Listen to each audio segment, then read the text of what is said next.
ጽንፈኛ ፋኖ በጣም ደነፋችሁ፣ በጣም አቅራራችሁ፣ በጣም ተወራጫችሁ፣ በጣም ተለመናችሁ፣ ሰላም እምቢ አላችሁ። አሁን አከርካሪያችሁ ተመታ። አሁን ብትንትናችሁ ወጣ። አሁንም ሰላም እንላለን። ተመለሱ። እንደ ሸና የተለመነ የለም። ሽማግሌ ተልኳል።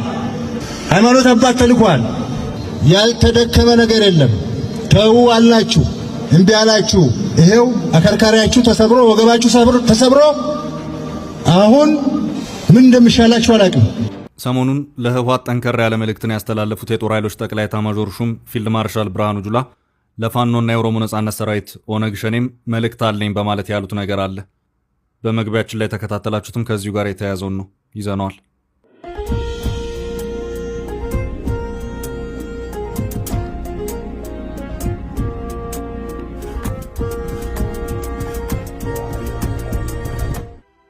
ውድ የፈታ ቤተሰቦች የከበረ ሰላምታችን በያላችሁበት ይድረሳችሁ።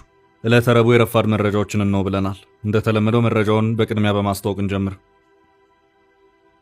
ከህወሓት ጋር በተያያዘ ጠንከር ያለ መልእክትን ያስተላለፉት የጦር ኃይሎች ጠቅላይ ኤታማዦር ሹም ፊልድ ማርሻል ብርሃኑ ጁላ ከፋኖ እንደዚሁም ከኦሮሞ ነጻነት ሰራዊት ታጣቂ ኃይሎች ጋር በተያያዘም አዲስ መልእክት ያስተላለፉበት ሁኔታ ታይቷል። ፊልድ ማርሻሉ በዚሁ ንግግራቸውም ጠንከር ያሉ መልእክታቸውን አክለዋል። በጥንቅራችን ከተያዙት መረጃዎች መካከል ነው። ሰሞኑን በሀገሪቱ ብሔራዊ ቴሌቪዥን ጣቢያ 2 ሰዓት ለሚጠጋ ጊዜ ቃለ ምልልስ ያደረጉት የኤርትራው ፕሬዝዳንት ኢሳያስ አፈወርቂ አልጨረስኩም የምለው ሌላ ተጨማሪ ጉዳይ አለኝ ብለዋል። ከዚሁ ጋር በተያያዘም በሀገሪቱ ኢንፎርሜሽን ሚኒስቴር በኩል የተባለ ነገር አለ። በጥንቅራችን ከተካተቱት መረጃዎች መካከል ነው።